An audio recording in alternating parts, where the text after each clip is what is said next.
यह वीडियो केवल सामान्य जानकारी के लिए है। कोई भी दवा लेने से पहले डॉक्टर से सलाह अवश्य लें। अगर कोई वीडियो देखकर दवा लेता है तो वह खुद जिम्मेदार होगा।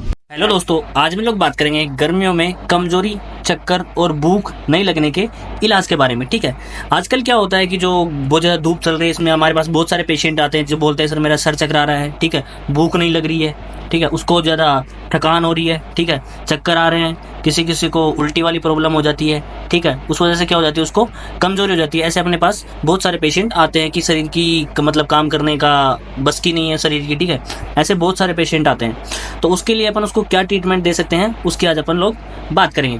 तो सबसे पहले उसके कारण के बारे में जानते हैं कि आखिर ऐसा होता क्यों है। तो सबसे पहला मेन कारण है कि जो फिलहाल जो मौसम है वो बिल्कुल हाई टेम्परेचर का है, ठीक है। हाई टेम्परेचर में क्या होता है कि लोगों को क्या आता है, पसीना आता है। पसीना आता है तो पानी क्या होता है, इवेपोरेट हो जाता है। उस वजह से बॉडी में क्या हो जाता है, डिहाइड्रेशन, मतलब कि पानी की सीधी सीधी कमी हो जाती है, ठीक है। तो जैसे ही पानी की कमी हो जाती है तो ठीक है, तो उस वजह से क्या हो जाता है, कमजोरी आ जाती है बॉडी में। थर्ड नंबर पे इसका कारण है वर्क इन सनलाइट, ठीक है। धूप में बहुत ज़्यादा काम करने की वजह से क्या होता है, वही डिहाइड्रेशन, पानी का लॉस हो जाता है, ठीक है।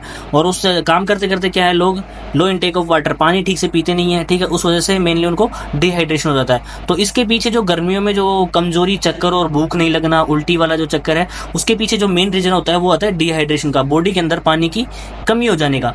तो उस टाइम पे अपन पेशेंट को क्या ट्रीटमेंट देंगे कि वो एक ही बार में कंप्लीटली ठीक हो जाए। तो ट्रीटमेंट पे सबसे पहले अपन बात करते हैं कि जो डिहाइड्रेशन हुआ है, बॉडी के अंदर जो पानी कमी, उसको कंप्लीट करने के लिए अपने को फर्स्ट चॉइस होती है आरएल। तो अपने को पेशेंट को लगाना होता है आरएल फ्लूइड, ठीक है। आरएल फ्लूइड के साथ अपने को क्या करना है, उसको पेशेंट को जो चक्कर आ रहे हैं, ठीक है, पेट में एसिडिटी बनी हुई है, ठीक है, तो उसको खत्म करने के लिए अपने को पेंटोप इंजेक्शन लगाना होता है। पेंटोप को अपन क्या करेंगे, डायरेक्ट आईवी इंजेक्शन उसको पेशेंट को लगा देंगे। उसके बाद में क्या करना है आपको कि जो थर्ड नंबर पे जो इंजेक्शन आता है, इंजेक्शन डाइक्लोफेनेक एक्यू, ठीक है, इस इंजेक्शन क्या करना है को आईएम रूट से पेशेंट को लगा देना है। तो इसको क्यों लगाना है, क्योंकि जो पेशेंट को जो बॉडी में अगर पेन हो रहा है, थकान हो रही है, वो खत्म हो जाएगी। और दूसरा, अगर अपन पेशेंट को लगाते हैं फ्लूइड तो कभी कभी क्या होता है, पेशेंट को ठंड लगने लगती है और उस फ्लूइड की वजह से पेशेंट को बुखार आने लगता है। तो उसको रोकने के लिए भी डाइक्लोफेनेक एक्यू अगर आप उसको पेशेंट को आईएम रूट से लगा देते हो तो ऐसे वाली फ्लूइड से जो ठंडी जो लगती है वो वाली प्रॉब्लम नहीं आती है, पेशेंट के अंदर कमजोरी और बॉडी का पेन बिल्कुल खत्म हो जाता है, ठीक है। तो फोर्थ नंबर पे जो इंजेक्शन आता है उसके बाद में वो आता है इंजेक्शन रेगलान। रेगलान इंजेक्शन के अंदर आता है मेटाक्लोप्रोपामाइड, ठीक है। इस इंजेक्शन को अपन क्यों यूज करते हैं, अगर पेशेंट को मान लेते हैं उल्टी आ रही है, ठीक है, उल्टी आ रही है, चक्कर से आ रहे हैं, ठीक है, उसको चक्कर से आ रहे हैं, तो उसको खत्म करने के लिए रेगलान 2 ml का इंजेक्शन जो होता है पेशेंट को आईवी रूट के थ्रू एंड टू एंड उसको लगाया जाता है। उसके बाद में क्या है, इंजेक्शन एमवीआई, ठीक है। अगर पेशेंट को ज़्यादा कमजोरी हो रखी है, ठीक है, तो उसको खत्म करने के लिए अपन आरएल के अंदर क्या करते हैं, इंजेक्शन एमवीआई जो कि 10 ml का जो इंजेक्शन होता है वो अपन उसके अंदर डाल सकते हैं उसकी कमजोरी को खत्म करने के लिए, ठीक है। सेकंड नंबर पे अपन उसको लगाएंगे डीएनएस। डीएनएस फ्लूइड क्यों लगाएंगे, जो उसको बहुत ज़्यादा पानी की कमी हो गई है, ठीक है, उसको कंप्लीट करने के लिए डीएनएस के अंदर आता है डेक्सट्रोज और सोडियम क्लोराइड, ठीक है। डेक्सट्रोज क्या करता है, एक टाइप की शुगर है, ठीक है। शुगर क्या करती है, अपने बॉडी को एनर्जी प्रोवाइड करती है, मतलब ग्लूकोज की तरह काम करती है, ठीक है। कई लोग इसको ग्लूकोज की ड्रिप भी बोलते हैं।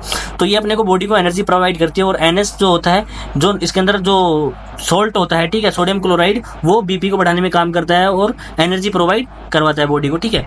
उसके बाद में अपने को क्या करना है, डीएनएस के अंदर अपने को क्या मिला सकते हैं अपन, अमीकासिन 500, ठीक है। अमीकासिन 500 का इंजेक्शन आप उसमें मिक्स कर सकते हैं, ठीक है, क्योंकि अमीकासिन 500 क्या करता है, अगर किसी को हल्का फुल्का इन्फेक्शन हुआ होगा या कोई बैक्टीरिया, कोई वायरल इन्फेक्शन हुआ होगा तो वो क्या हो जाएगा, कंप्लीटली खत्म हो जाएगा। उसके साथ में आपको इंजेक्शन डेक्सोना 2 ml देना है, ठीक है। इंजेक्शन डेक्सोना 2 ml एक टाइप का स्टेरॉइड है, वो क्या करता है, प्रोस्टाग्लैंडिन सिंथेसिस को क्या कर देता है, ब्लॉक कर देता है, जिस वजह से क्या होता है, बॉडी के अंदर जो पेन फील नहीं होता है, जो कमजोरी फील हो रही है वो बंद हो जाएगी, ठीक है। तो स्टेरॉइड का भी अपन इस्तेमाल यहाँ पे कर सकते हैं, इंजेक्शन डेक्सोना 2 ml को। इसको अपन पेशेंट को अपन डीएनएस के अंदर भी मिक्स कर सकते हैं और पेशेंट को आईवी या फिर आईएम रूट के थ्रू भी अपन स्लोली दे सकते हैं, ठीक है। उसके बाद में जब अपन ने पेशेंट को आईवी ट्रीटमेंट तो दे दिया है, लेकिन उसके बाद में उसको क्या टैबलेट्स देनी है कि उसको बाद में कोई दिक्कत नहीं आए, ठीक है। अगर पेशेंट को ज़्यादा एसिडिटी है तो अपन यहाँ पे रेंटेक इंजेक्शन का भी यूज़ कर सकते हैं। वैसे अपन ने पेंटोप लगा दिया है, लेकिन फिर भी रेंटेक का जो काम होता है वो एक अलग रिसेप्टर पे बाइंड होकर काम करता है और पेंटोप अलग रिसेप्टर पे बाइंड होकर काम करता है। तो यहाँ पे अगर ज़्यादा एसिडिटी है, ज़्यादा उसको प्रॉब्लम हो रही है, पेट में गैस की अगर ज़्यादा प्रॉब्लम है, पेट ज़्यादा टाइट हो रहा है, तो वहाँ पे अपन रेंटेक 2 ml के इंजेक्शन का यूज भी कर सकते हैं। अब जो बात आती है टैबलेट्स पे कि उसको ओरल ट्रीटमेंट में अपन ने को क्या देना है, तो उसमें अपन लोग बात करते हैं सबसे पहले जो उसको जो बॉडी का जो पेन हो रहा है, बुखार उखार उसको वापस से नहीं आए, कमजोरी ना रहे, उसके लिए अपन यूज करने वाले जीरोडोल पी। जीरोडोल पी के अंदर आता है एसिक्लोफेनाक पैरासीटामोल, ठीक है। ये क्या करता है, बॉडी के पेन को खत्म कर देता है, ठीक है, बुखार नहीं आने देता है। तो इस टैबलेट को सुबह पेशेंट को खाना खाने के बाद में एक बार सुबह और एक बार शाम को, दिन में 2 बार खाना खाने के बाद में पेशेंट को दी जा सकती है, ठीक है। उसके बाद में जो टैबलेट आती है वो है टैबलेट वर्टिजिल। वर्टिजिल टैबलेट के अंदर आता है सिनार्जिन और डोमपेरिडोन। सिनार्जिन का क्या काम होता है, जो पेशेंट को जो चक्कर आ रहे हैं उनको खत्म करना, डोमपेरिडोन जो उल्टी वगैरह आ रही है उसको खत्म करना। तो जो उसको सर चक्कर आ रहा है, उल्टी आ रही है, उसको खत्म करने के लिए अपने को वर्टिजिल टैबलेट जो कि सिप्ला ब्रांड की आती है उसको अपने को यूज करना है, जिसको अपन एक टैबलेट सुबह और एक टैबलेट शाम को पेशेंट को खाना खाने के बाद में दे सकते हैं, जो कि बहुत ही ज्यादा इफेक्टिव टैबलेट मानी जाती है चक्कर व उल्टी के लिए, ठीक है। उसके बाद में अगर पेशेंट को जो भूख नहीं लग रही है, हल्का फुल्का इन्फेक्शन है, ठीक है, खाना ठीक से पच नहीं रहा है और उसको भूख नहीं लग रही है, गर्मी में बहुत ज्यादा कमजोरी है, तो उसके लिए अपने को यहाँ पे ओफ्लॉक्स ओजेड, जिसके अंदर ओफ्लॉक्स ऑर्निडाजोल आता है, जो कि खाने को पचाने में और इन्फेक्शन को खत्म करने में काम आता है। तो ये टैबलेट भी एक पेशेंट को सुबह और एक टैबलेट शाम को दी जाती है खाना खाने के बाद में।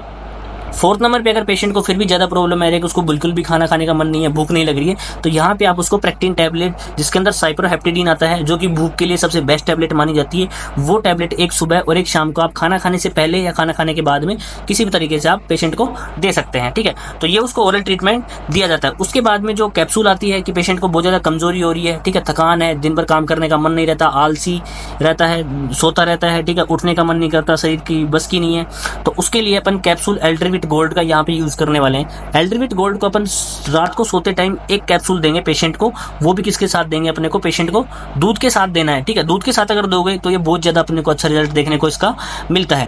तो ये कैप्सूल अपन पेशेंट को दिन में सिर्फ एक बार ही देंगे, वो भी रात को सोते टाइम दूध के साथ, ठीक है। उसके बाद में अगर आप इतनी सारी टैबलेट दे रहे हैं तो उसके साथ में अगर जो पेशेंट को जो एसिडिटी हो रखी है उसको खत्म करने के लिए यहाँ पे अपन कैप्सूल पेंटोप डीएसआर का यूज करने वाले हैं, ठीक है, जो कि सिप्ला नाम की जो इथिकल टैबलेट होती है सिप्ला ब्रांड की, वो पेंटोसिड डीएसआर के नाम से आपको मिलेगी, जो कि सबसे ज्यादा अच्छा काम करती है, ठीक है, जिसके अंदर पेंटाप्रोजोल आता है, डोमपेरिडोन आता है, ठीक है। ये पेशेंट को उल्टी भी नहीं आने देगा, ठीक है, और जो पेट के अंदर जो एसिडिटी हो रखी है उसको भी खत्म कर देगा, ठीक है। अगर आप कुछ हल्का भारी खाना भी खा लेते हो जिससे पेट में गर्मी हो जाती है, एसिडिटी हो जाती है, तो उसको भी खत्म करेगा ये टैबलेट आपको। सॉरी, एक जो कैप्सूल है ये पेशेंट को सुबह सुबह एक टैबलेट या एक कैप्सूल आपको खाली पेट देनी होती है, ठीक है, एसिडिटी को खत्म करने के लिए सुबह सुबह पेशेंट को खाली पेट देनी होती है। ये सस्टेन रिलीज, मतलब धीरे धीरे पेट में रिलीज होती है, तो शाम तक ये क्या करती है, धीरे धीरे रिलीज होती रहती है और गैस को या पेट के अंदर जो एसिडिटी होती है उसको खत्म कर देती है।